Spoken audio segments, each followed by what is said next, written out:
The china rattled not from the passing traffic, but from the force of my sister's accusations, her voice a shrill siren declaring me a parasite at the very table I had bought. "You're a leech," she hissed, her eyes gleaming with malice, while my mother sat at the head, masking her cruelty with a veil of performative worry. She sighed, a tragic sound, lamenting how I had exploited their limitless kindness for years, how I was a burden dragging the family down. The air crackled with hostility, thick and suffocating. But they didn't notice that I wasn't eating. I was waiting. My hand didn't tremble as I reached down and produced the worn black ledger I had kept hidden for a decade. It hit the tablecloth with a heavy, final thud that silenced the room instantly.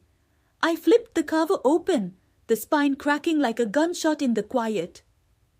"Rent," I said, my voice eerily calm as I traced the first column. "Electricity. The mortgage payments you claimed you made. The groceries on this table right now." The pages were dense with ink, a meticulous accounting of every cent I had poured into their lives while they labelled me a freeloader. Their eyes widened, darting from the numbers to my face, the suffocation of their own lies suddenly closing up their throats, the dynamic shattered, the predators were suddenly the prey of their own shame. I stood up, looking down at the people who had claimed to love me only when it was convenient, and realized the unwritten contract of my servitude was finally void. As the color drained from my mother's face, I turned my back on the dinner I had paid for, stepping out into the night to finally tell the story of how I survived them. The blue light of two 24-inch monitors was the closest thing to sunlight I had seen in 3 days. My eyes burned with the dry, scratching fatigue that usually set in around 4 in the afternoon, but today it had greeted me promptly at 9 in the morning.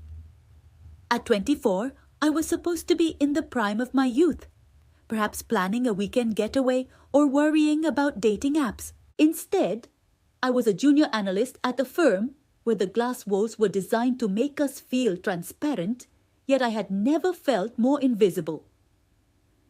"Can you run the pivot tables on the Q3 projections again?" my manager asked, stopping by my cubicle without actually looking at me. He was already scrolling through his phone, his mind halfway to his next meeting. "Marketing needs the data granular by region." "Sure, David," I said, my voice steady, practiced. "I'll have it in your inbox by 6. "Great, thanks." He walked away, leaving a faint trail of expensive cologne that smelled like cedar and ambition. I turned back to the sprawling spreadsheet that looked more like a digital tapestry of grey and white cells. This was my day life. It was defined by VLOOKUP errors, caffeine jitters, and the constant low-level hum of corporate anxiety. I was good at it, competent, quiet, and reliable. To my colleagues, I was just the young guy in the corner who never said no to overtime and brought a packed lunch every single day. They assumed I was saving for a car, or maybe a down payment on a condo. They didn't know about the vibration in my pocket that made my stomach drop. I pulled my phone out, shielding the screen from prying eyes. It was a text from my mother. "The water pump is making that noise again. Dad says it's going to die any minute." The mechanic quoted 300. "Can you handle it?" I stared at the number, 300. That was my grocery budget for the next 3 weeks. I did the mental math instantly, a habit born of necessity rather than talent. If I skipped the train and walked the 30 minutes to work for the rest of the month, and if I stuck to instant noodles instead of fresh produce, I could make it work. "I'll send it tonight, Ma," I typed back. "Thanks," she replied. "Don't forget." "No. How are you?" "No. Are you eating enough?" "Just the transaction." I set the phone down face first on the desk and rubbed my temples. This was my second existence. I lived in a studio apartment on the edge of the city, a space so small that my bed touched the refrigerator if I opened the door too wide. I lived independently on paper, paying my own rent and utilities. But in reality, I was merely a satellite orbiting the gravitational pull of my family home 2 hours away. I was the unseen pillar, the structure held up by my spine, though no one ever bothered to check if the weight was crushing me. By the time I clocked out, the sky was a bruised purple, the sun having set while I was buried in data. The walk to the subway station was a blur of headlights and the rushing noise of the city. I liked the anonymity of the commute. Surrounded by strangers, nobody asked me for anything. When I finally unlocked the door to my apartment, the silence greeted me like an old friend. It was a sterile, cold silence. I didn't turn on the lights immediately. Instead, I sat on the edge of my mattress, still in my work clothes, and opened my banking app. The numbers on the screen were a testament to my frugality. I made a decent salary for a junior analyst, enough that I should have had a savings account padded with emergency funds. But as I navigated to the transfer screen, I watched the balance wither. It wasn't just the water pump. Last week, it was my younger sister's tuition installment. The week before that, my father needed medication that insurance didn't fully cover. It was a relentless tide, and I was the sandbag wall trying to hold it back. I typed in the amount for the pump. I hesitated for a fraction of a second, my thumb hovering over the confirm button. A selfish thought flickered. A desire to buy a new pair of work shoes to replace the ones with the wearing soles, or maybe just to order a pizza with extra cheese. I pushed the thought away.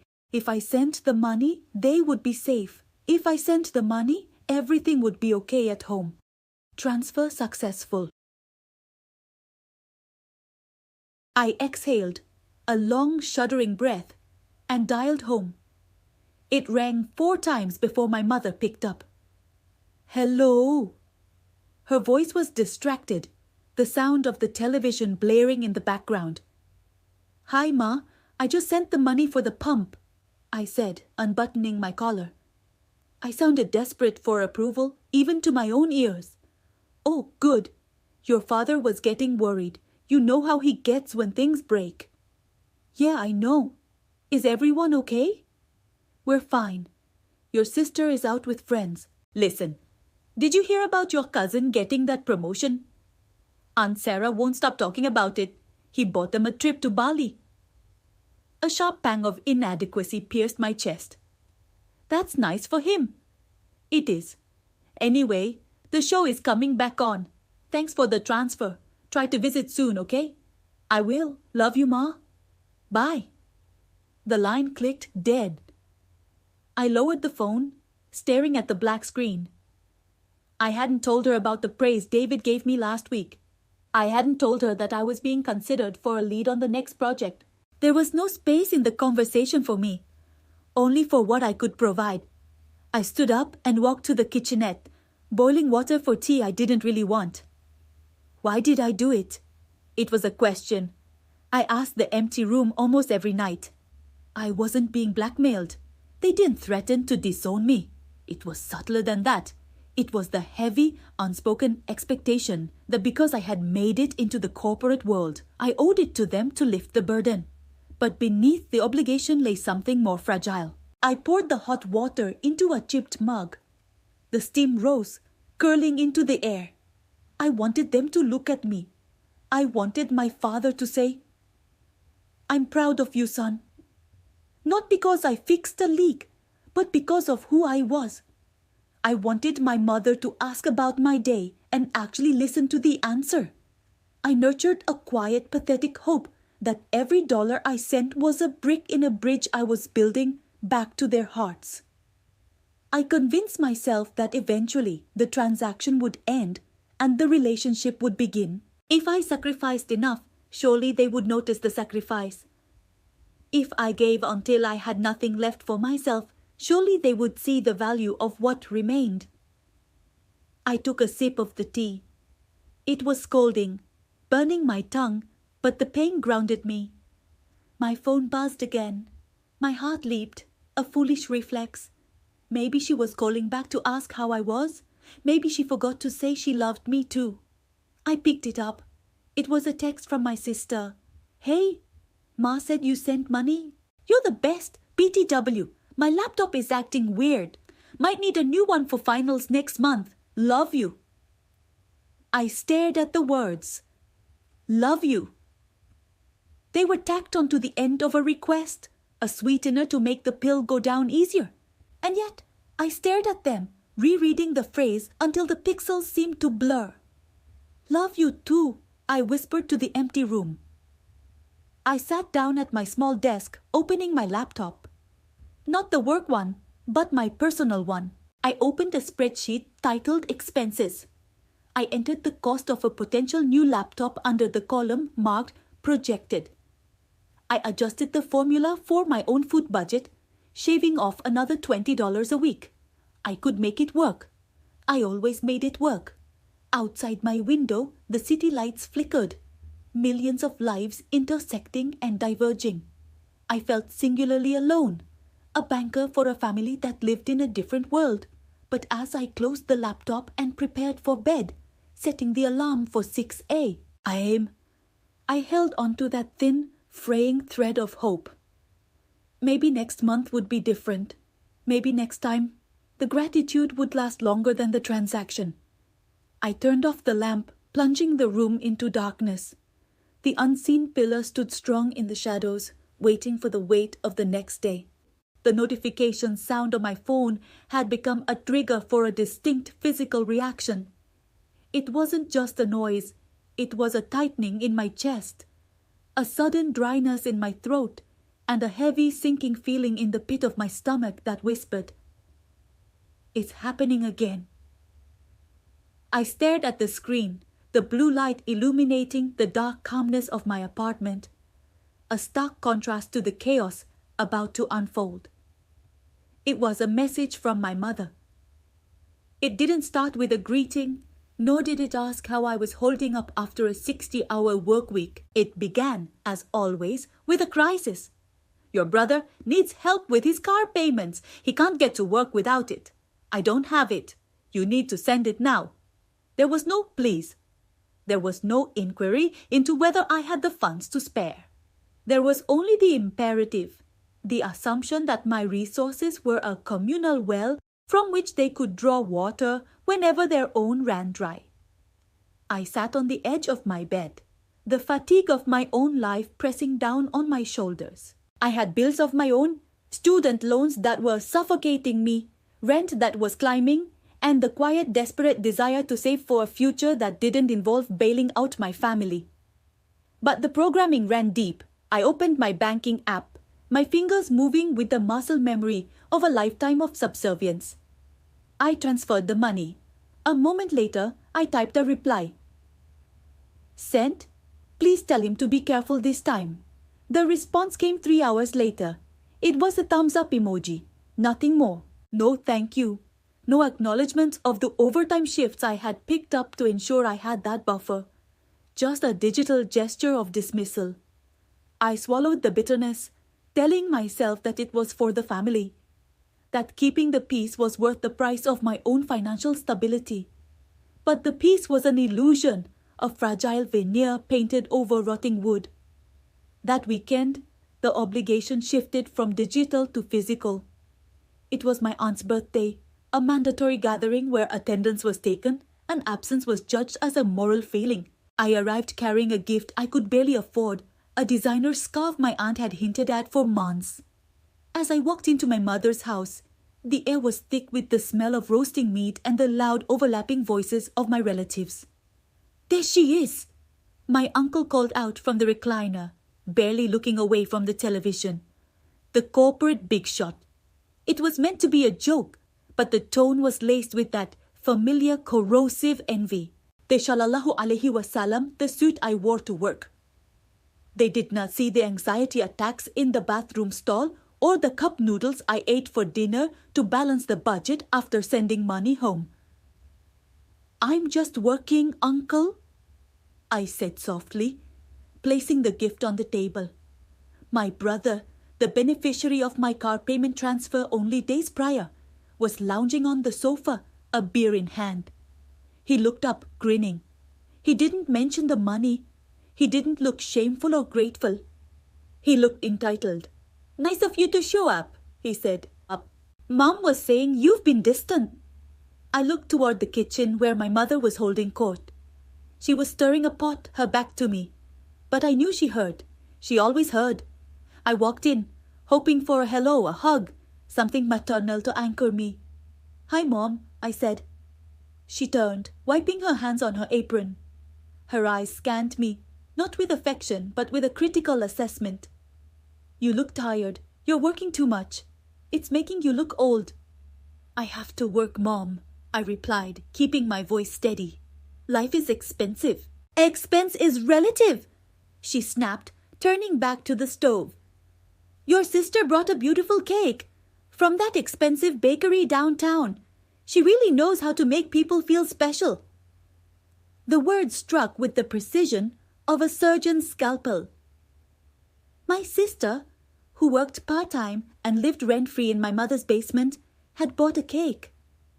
I had paid the mortgage on this very house 3 months in a row last year when my father got sick. I had paid for the car my brother drove. I had just bought a $200 scarf for an aunt who never called me. But the cake was the act of love. "That's nice of her," I said, the words tasting like ash.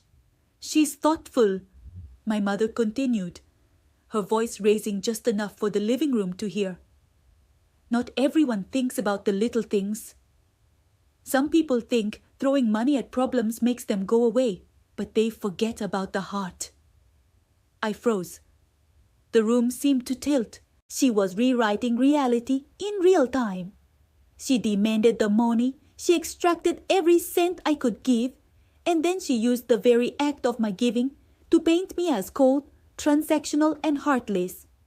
It was a masterclass in manipulation. If I didn't give, I was selfish. If I did give, I was trying to buy affection. There was no winning. Later, at the dinner table, the dynamic cemented itself. My aunt opened the scarf, squealing with delight. "Oh, this is gorgeous," she exclaimed, draping it around her neck. "I knew you'd like it," I said, offering a small hopeful smile. "It's lovely," my aunt said, patting the silk. Then she looked at my mother. "You raised good kids, Martha, even if this one is always so busy chasing her career." "I tried," my mother sighed, acting the martyr. "It's hard when they get independent. They forget where they came from. They forget who sacrificed for them." My brother laughed, his mouth full of food. "Yeah, don't forget us little people when you're in your ivory tower." I gripped my fork so hard my knuckles turned white. "I don't live in an ivory tower," I whispered. "I live in a studio apartment, and I help whenever you ask." "Help?" My mother's eyes flashed dark. The table went quiet. "You call it help? It is your duty. Do you think I sent you to school so you could hoard everything for yourself? We are a family. We survive together. You act like it is such a burden to care for your own blood." "I didn't say it was a burden," I stammered, the familiar regression taking over. I was a grown woman, a professional, yet in this house, under her gaze, I was a clumsy, ungrateful child. I just want to feel like it's appreciated, like I'm enough. My sister reached across the table and patted my hand, her expression patronizing. "Oh, stop being so dramatic. You always make everything about you. Just eat your dinner." The dismissal was total. My feelings were invalid. My contributions were erased. My character was flawed. I looked around the table at the faces of the people I loved, the people I was slowly bankrupting myself to support. They didn't see me. They sallallahu alaihi wasallam a resource. They sallallahu alaihi wasallam a safety net. And they resented me for it because my ability to give reminded them of their own need to take.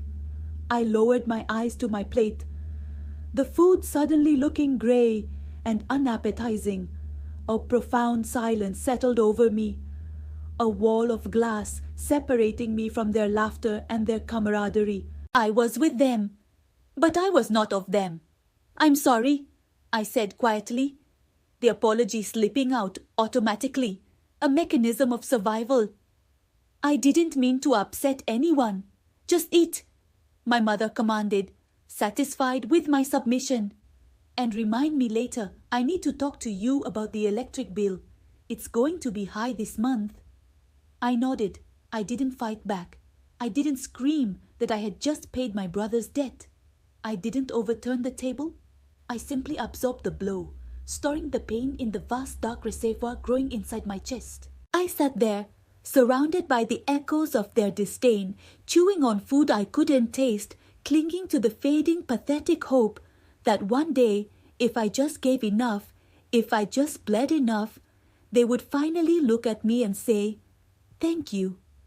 But as I looked at my mother, watching her pile more roast beef onto my brother's plate with a tender smile she never offered me, the cracks in my spirit widened.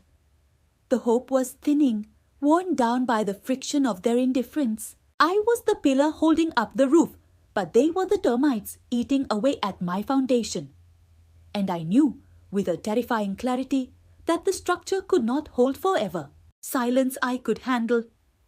Indifference was a cold blanket I had grown accustomed to wrapping around myself, a layer of insulation against the lack of gratitude that permeated the household. But the silence had begun to mutate. It was no longer empty. It was filled with whispers that stopped the moment I entered a room. Heavy glances exchanged over the rim of coffee cups, and a thickening atmosphere of judgment that felt like humidity before a storm. The quiet invalidation I had suffered before was evolving into something far more active, far more insidious. It started with a visit from Aunt Lydia. She was the matriarch of the extended branch, a woman whose concern was always a thin veneer over a deep-seated need to meddle.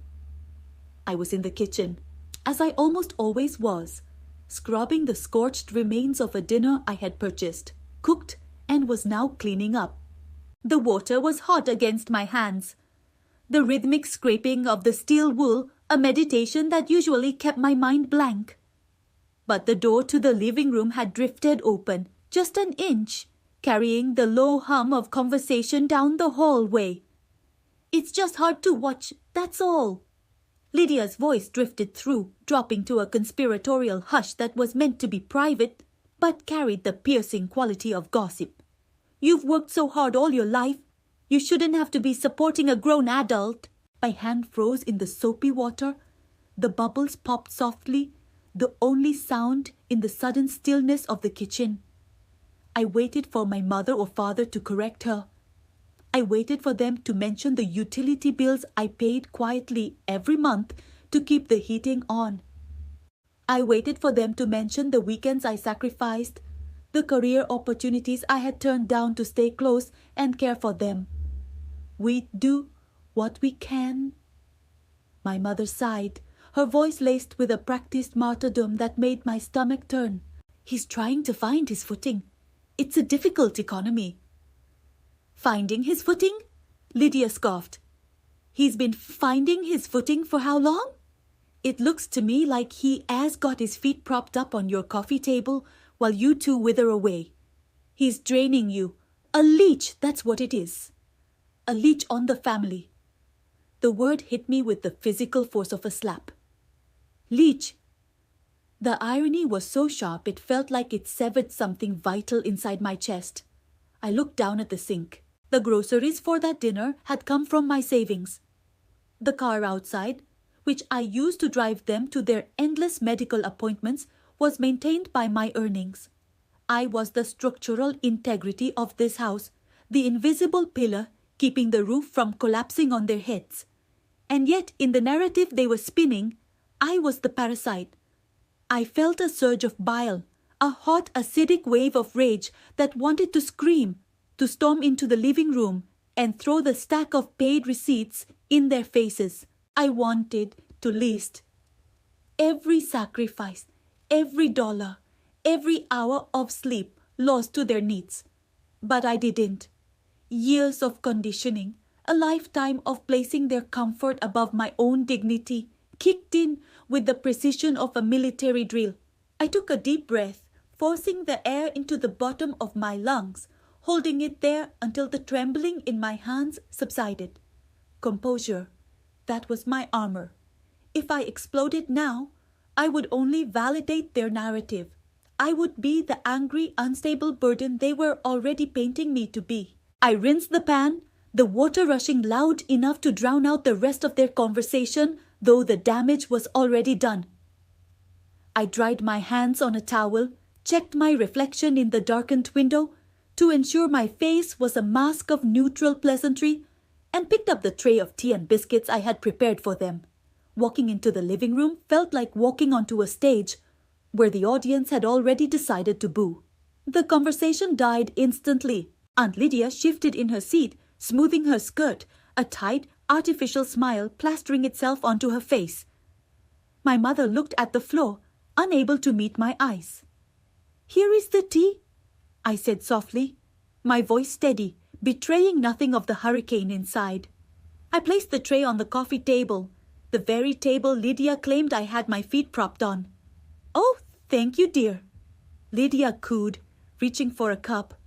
"We were just talking about how restful it is here." "I'm glad you think so," I replied.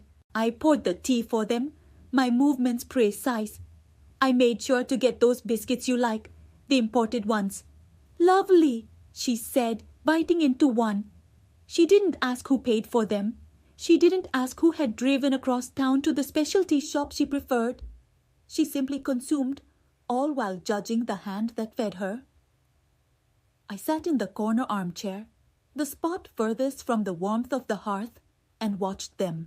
They transitioned seamlessly back to mundane topics, the weather, the neighbors, the price of gasoline, acting as if the character assassination I had just overheard hadn't happened. It was a masterclass in gaslighting, orchestrated not by a single villain, but by a collective delusion.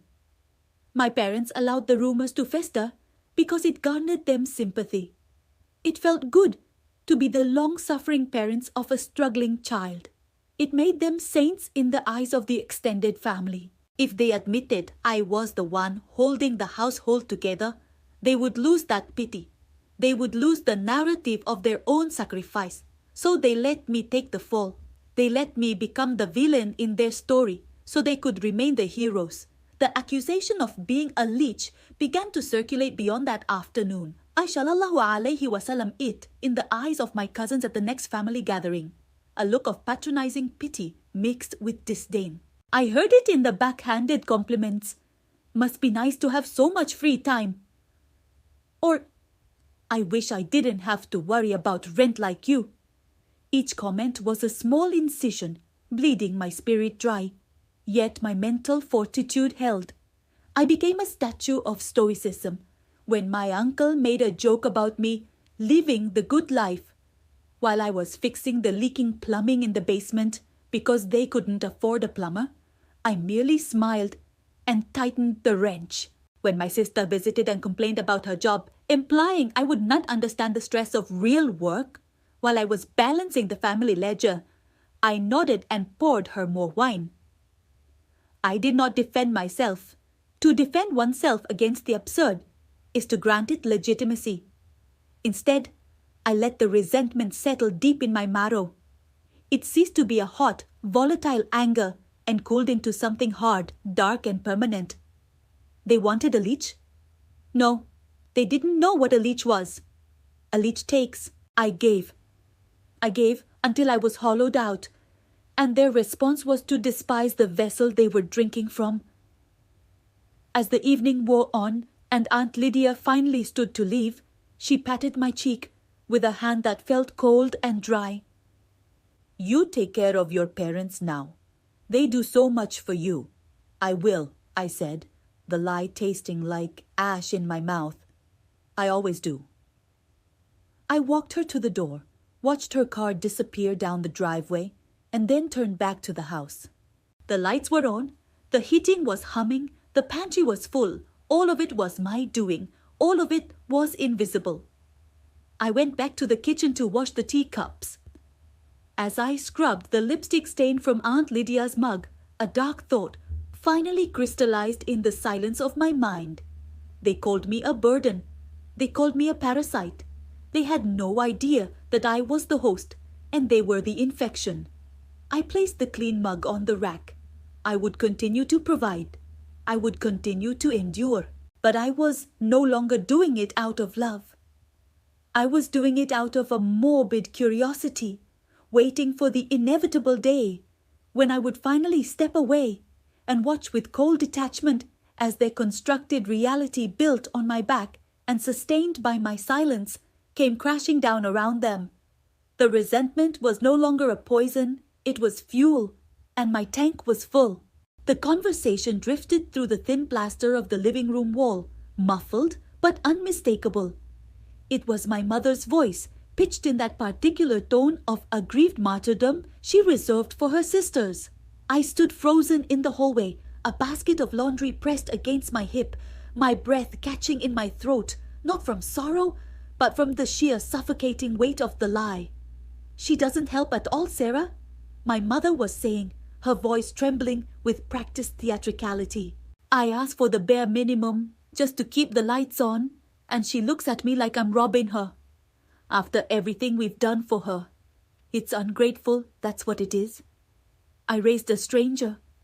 A week ago, that statement would have sent me retreating to my room to weep into my pillow, wondering where I had failed as a daughter. I would have scrounged up my last $50 to buy her forgiveness in the form of groceries or a paid utility bill, desperate to bridge the gap. But tonight, standing in the shadows of the hallway, I paid the mortgage for something fundamental fractured inside me. It wasn't a loud break. It was silent, like a foundational beam snapping under too much pressure, leaving the structure standing, but fundamentally altered. I walked past the living room door without glancing in. I didn't slam the laundry basket down. I placed it gently on the bed. I didn't scream. Instead, a cold resolve solidified within me, turning the heat of my hurt into a block of ice that settled heavily in my chest. If I was to be the villain in their narrative, the miserly daughter hoarding wealth while they suffered, then I would at least have the accounting to prove the fiction. I locked my bedroom door. It was a small act of rebellion, usually frowned upon in a house where boundaries were treated as personal insults, but tonight I didn't care. I pulled my laptop from its bag and sat at my small desk, the blue light of the screen illuminating the room like a sterile interrogation lamp. For years, my financial life had been a chaotic scramble to appease them. Money went out via cash apps, direct transfers, and cash withdrawals, a constant hemorrhaging of resources to stop their manufactured crises. I had never tracked it. To track it felt transactional, and family was supposed to be about love, not ledgers. That naivety tasted like ash in my mouth now. I opened a fresh spreadsheet. The cursor blinked, waiting. I started with the bank statements. I logged into my online banking portal and began the tedious, heartbreaking work of excavation.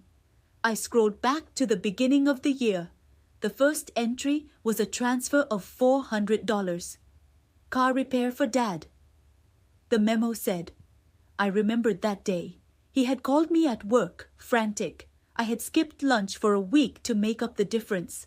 I typed the date. I typed the amount. I typed the reason. Next was a grocery run, $250. I remembered the receipt because my brother had demanded steaks. And I, desperate to keep the peace during a Sunday dinner, had bought them. They had laughed at the table that night, mocking my job while eating the food my labor had purchased. Click, type, enter. As the list grew, a physical sensation took hold of me. It was a strange mixture of nausea and power. The numbers didn't lie. They didn't gaslight. They didn't manipulate. They stared back at me in black and white, a damning testimony of my exploitation.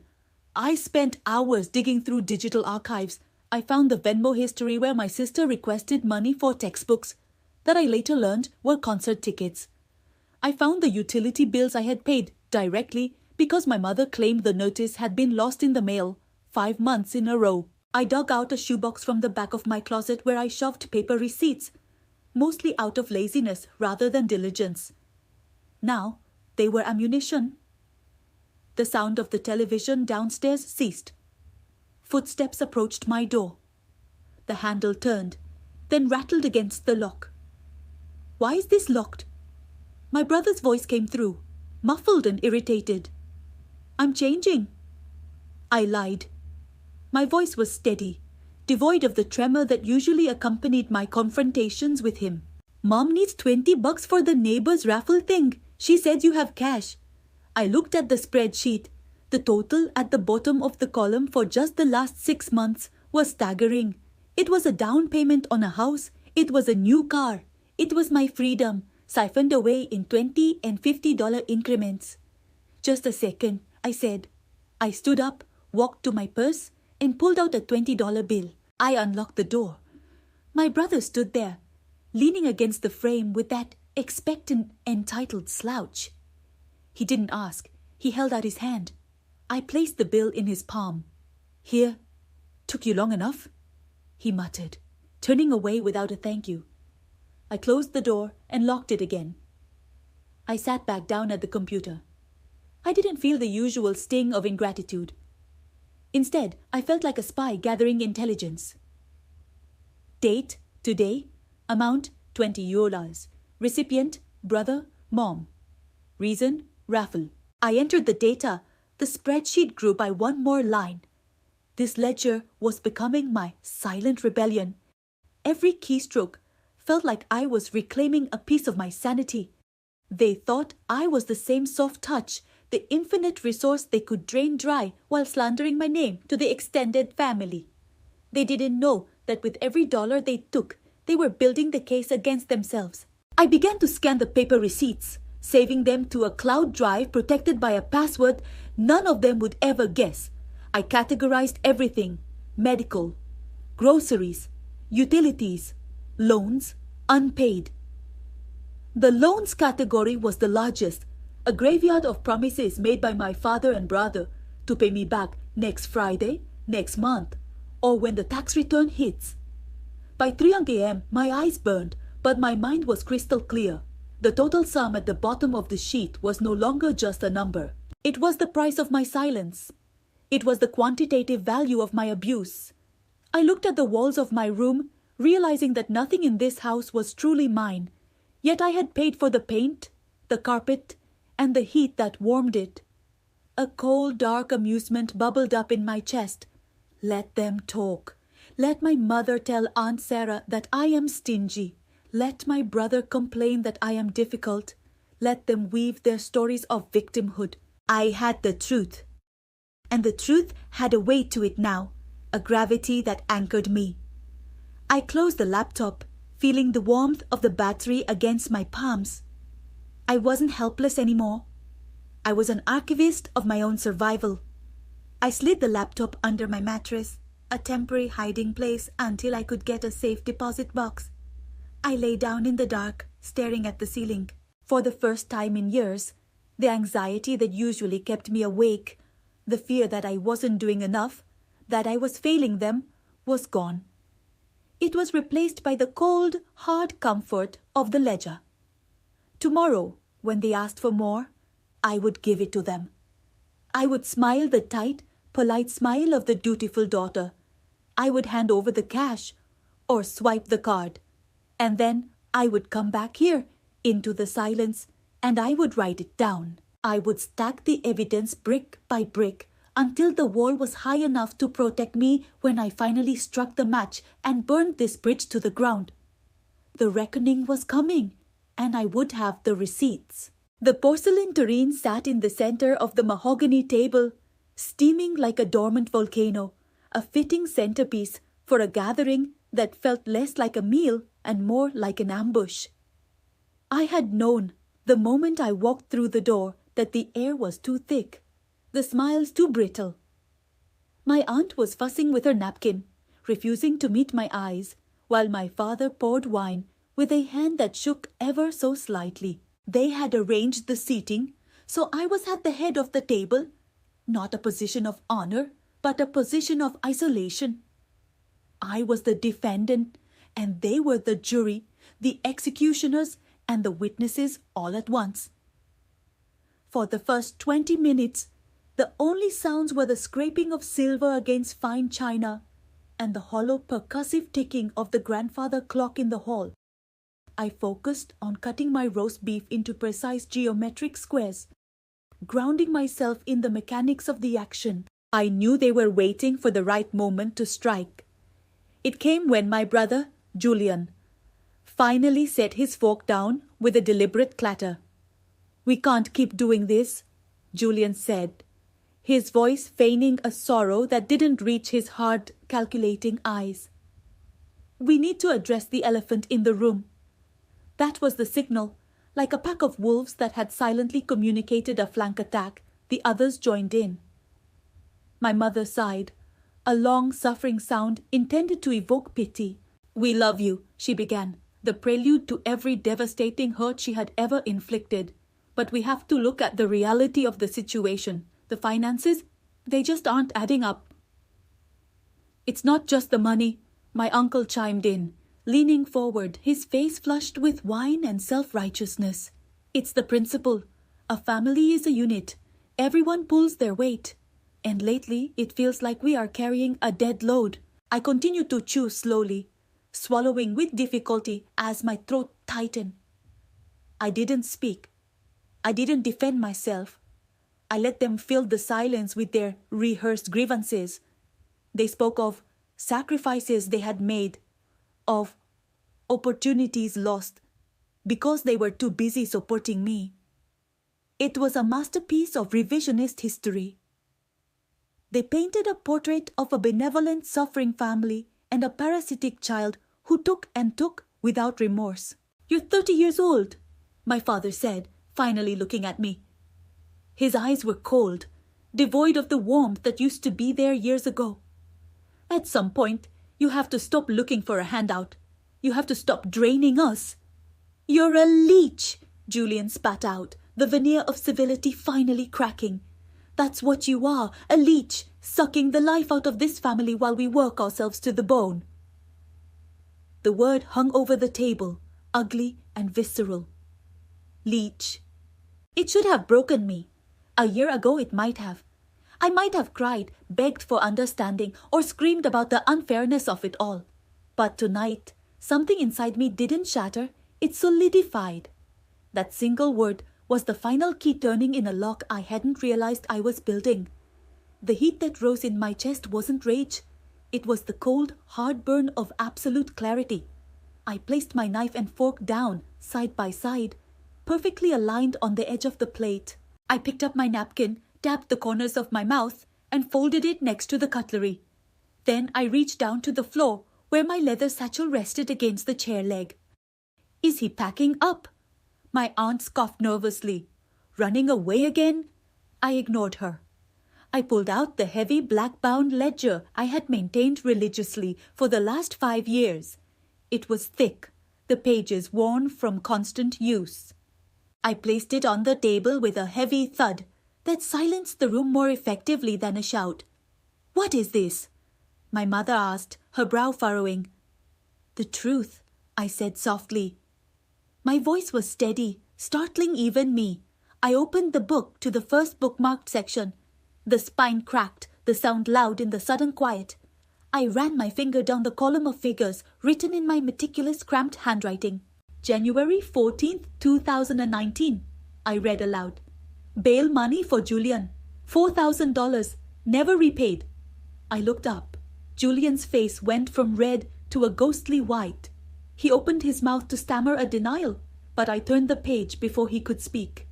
"March 3rd, 2020, Mom's emergency dental surgery, $3,500, paid directly to the clinic from my savings. Status, gifted apparently, since it was never mentioned again." My mother gasped, her hand flying to her mouth. I kept going, the rhythm of my voice becoming a relentless drumbeat of facts. November 2021, Uncle Robert's gambling debt, covered to prevent the repo man from taking his truck. $2,000. The rent I've been paying to live in the guest room, which is triple the market rate for a room of that size in this area. totaling 24,000 over 2 years. I flipped to the summary page at the back. I spun the book around so it faced them. The final figure was circled in red ink. It was a staggering sum, enough to put a down payment on a house, enough to start a new life. According to my records, I said, looking at each of them in turn, meeting their gazes until they looked away. I am not the one in debt. Collectively, this table owes me nearly $45,000. And that S, excluding the emotional tax we paid every single day we lived under this roof. The silence that followed was suffocating. It wasn't the silence of waiting. It was the silence of a vacuum, where all the oxygen had been sucked out by the sheer weight of their shame. My father stared at the ledger as if it were a radioactive artifact. Julian was gripping the tablecloth so hard his knuckles were white. The narrative they had constructed, the story where I was the villain and they were the martyrs, had just been incinerated by simple arithmetic. They waited for me to yell. They waited for me to demand the money back. They expected a negotiation. Instead, I stood up. The chair scraped harsh and loud against the floorboards. "I don't want the money," I said, my voice dropping to a whisper that carried to the far corners of the room. "Keep it. Consider it the price of my freedom." "Where are you going?" my mother whispered, her voice trembling, finally realizing that the dynamic had shifted permanently. We can talk about this. Maybe we miscalculated." "There is nothing to talk about," I replied. I picked up my satchel, leaving the ledger open on the table.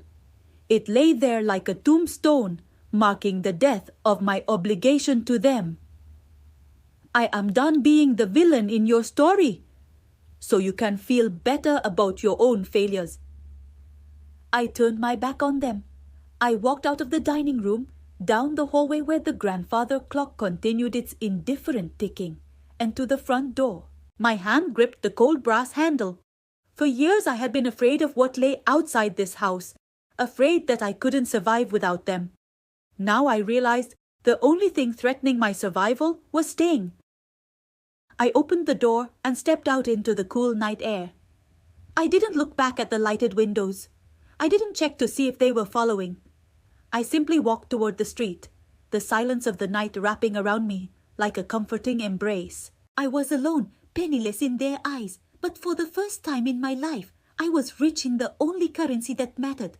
I belonged solely to myself. The key turned in the lock with a stiff metallic click, a sound that felt less like opening a door and more like breaking a chain.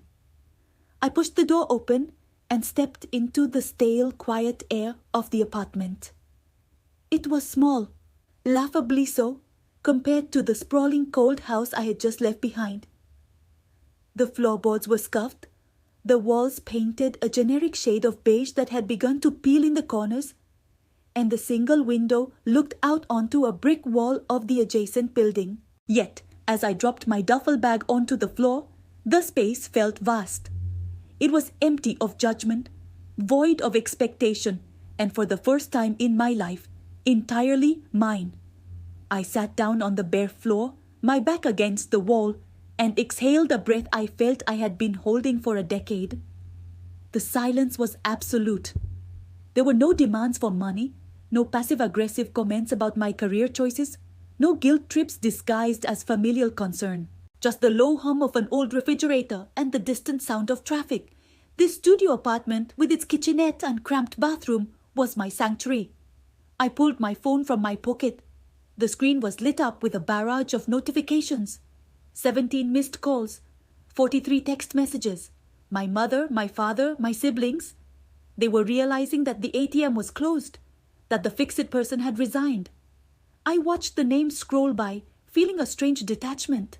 A week ago, this bombardment would have sent me into a spiral of anxiety. I would have rushed to fix whatever crisis they had manufactured. Now, I felt nothing but a cool, resolute clarity. "It's over," I whispered to the empty room. I began the systematic dismantling of my former life. I didn't just mute the notifications, I went to the root. I opened my banking app first. For years, I had been the secondary holder on their accounts. The emergency fund they dipped into without asking, the credit score they leveraged. With steady fingers, I initiated the transfers, moving every cent of my personal earnings into a new private account I had opened that morning. Then, I removed my name from the joint cards. I cancelled the recurring payments for the cable bill at the big house, the premium streaming services I never used, and the landscaping service my father insisted on having but refused to pay for. One by one, the digital tethers snapped. Next came the emotional severance. I opened the contacts list. My thumb hovered over my mother's name. I could imagine her right now, pacing the living room, gripping her phone, oscillating between playing the victim and the tyrant. She would be telling my father that I was ungrateful, that I had abandoned them after everything they had done for me. She would never admit that everything amounted to providing a roof over my head only to charge me for the privilege with my soul. I pressed block. Then I did the same for my father, then my siblings. When the last number was blocked, I powered the phone down and removed the SIM card. I snapped the small piece of plastic in half and dropped it into the trash can. The finality of the action sent a shiver through me. Not of fear, but of adrenaline. I was untraceable. I was free. The first night in the apartment was surreal. I had no furniture yet, just a sleeping bag and a pillow I had smuggled out. I ordered a pizza, a simple indulgence I usually denied myself because there was always a more important expense at home. When the delivery arrived, I ate it sitting on the floor by the window, watching the city lights flicker. I thought about them, back in that house. By now, the reality would be setting in. Dinner time would have come and gone, and no one would have been there to cook it. The pile of mail on the counter, usually sorted and paid by me, would remain untouched. Tomorrow, when the internet cut out because I cancelled the provider, the screaming would start. But I wouldn't hear it. For years, I had been the load-bearing wall of that family.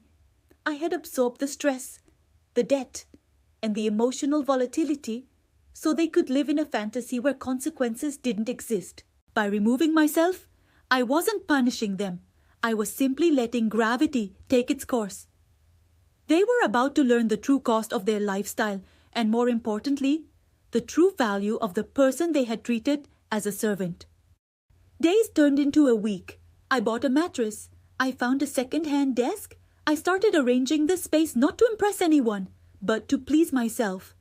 I bought a plant, a small peace lily, and placed it on the windowsill. I realized I had never owned a plant before because I was always too busy keeping other people's lives from withering. One afternoon, I was unpacking a box of books when a wave of old panic hit me. It was a phantom reflex. I checked my wrist for a watch I wasn't wearing, terrified I was late for a family dinner I wasn't attending. My heart hammered against my ribs, the old programming kicking in. "Stop," I said aloud, my voice firm. I stood up and walked to the mirror in the bathroom. The person looking back at me was different. The dark circles under my eyes were fading. The perpetual tension in my jaw had loosened. I looked younger, lighter. "You don't owe them anything," I told my reflection. "You paid your dues. You bought your freedom." The peace that settled over me in that second week was profound. It wasn't just the absence of noise. It was the presence of possibility. I went to work and actually focused, my mind no longer partitioned by domestic crises. I walked through the park on my way home and noticed the changing leaves, the color of the sky, details I had been blind to for years because my head was always down, bracing for the next impact. I knew they would try to find me. They would show up at my old workplace or try to guilt-trip mutual acquaintances. But I had prepared for that too. I had transferred to a different branch of my company, a quiet move processed weeks ago. I had narrowed my social circle to the few who understood the toxicity I was escaping. I had built a fortress, not of stone, but of boundaries. One evening, as I sat drinking tea in my quiet living room, I allowed myself to truly imagine the scene I had left behind. I pictured the confusion morphing into anger, and finally, into fear. They were drowning in the shallow end of a pool, realizing for the first time that I was the one who had been holding them up. It was a stark, brutal reality check. But as I took a sip of tea, the image faded. Their struggles were no longer my narrative. I wasn't the villain of their story, nor the hero. I was simply a character who had written themselves out of the script. I looked around my small, unassuming apartment. It wasn't much to the outside world, just 4 walls and a few pieces of cheap furniture. But to me, it was a palace. It was a testament to survival. I had reclaimed my time, my finances, and my sanity. I opened my laptop and started a new document. The cursor blinked on the blank white page, a rhythmic pulse like a heartbeat. I wasn't writing a letter to them. I wasn't writing a justification for my departure. I was writing a list of goals, things I wanted to do, places I wanted to see. 1. Learn to paint. 2. Travel to the coast. 3. Sleep until noon on a Sunday without guilt. Simple things, human things, things that had been stolen from me inch by inch. I typed the first item and a smile touched my lips, a genuine, unburdened smile. The bridge was burned, the ashes were cold, and the view from this side of the river was magnificent. My life was finally, irrevocably, my own.